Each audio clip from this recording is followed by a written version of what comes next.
ওকে, so আমি ভাবলাম এটা খুব একটা ইম্পর্টেন্ট না, বাট একটা ভিডিও বানানো মনে হয় উচিত। তো ছোট্ট video, but trading view software আমি এতদিন ইউজ করতাম না। আমি ক্রোম থেকে খুলে ট্রেডিং ভিউ ইউজ করতাম, বাট ট্রেডিং ভিউ সফটওয়্যার আমি ডাউনলোড করেছি ট্রেডিং ভিউয়ের অফিসিয়াল ওয়েবসাইট থেকে।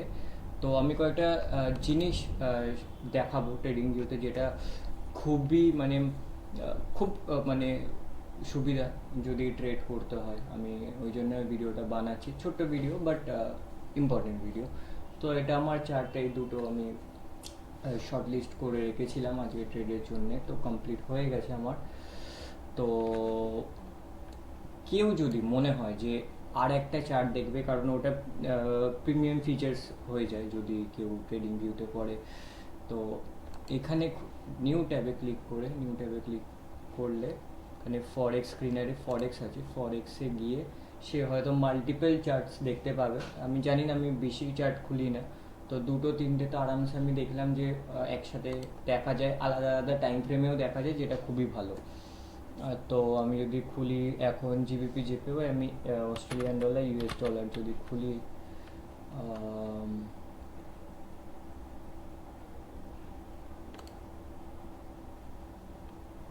বা অস্ট্রেলিয়ান ডলার ক্যাডি যদি আমি খুলি, তো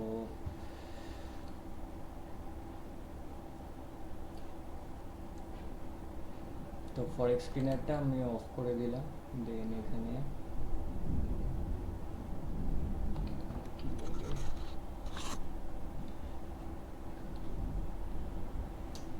আমাদের এখানে ওয়েদারে একটু বৃষ্টি হয়েছে, তাই একটু internet connection slow. CM super chart করে আমরা মাল্টিপল চার্টস আমরা দেখতে পাবো একসাথে সাইমালটেনিয়াসলি, আর আলাদা আলাদা টাইম ফ্রেমে, যেটা খুবই ইম্পর্টেন্ট। তো এটা জিবিপি জিপিও, এটা অস্ট্রেলিয়ান ডলার ক্যাড।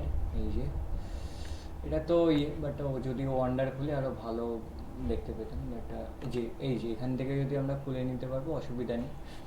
এই যে এখানে আমার ইয়ে ছিল, এইটা 15 মিনিট টাইম ফ্রেম, তো এটা 15 মিনিট। তো আমি যদি এটা 1 মিনিট টাইম ফ্রেমেও যদি ওপেন করি, আমি আরামসে, আমার কোনো প্রবলেম হবে না। বিকজ এখানেও কেউ যদি সেম চার্ট সেম পেয়ার যদি আলাদা টাইপ ফ্রেমেও দেখতে চায় তো দেখতে পারে, মানে অসুবিধা নেই। বিকজ আমি দেখছিলাম খুব ভালো অ্যাকচুয়ালি কাজ করে।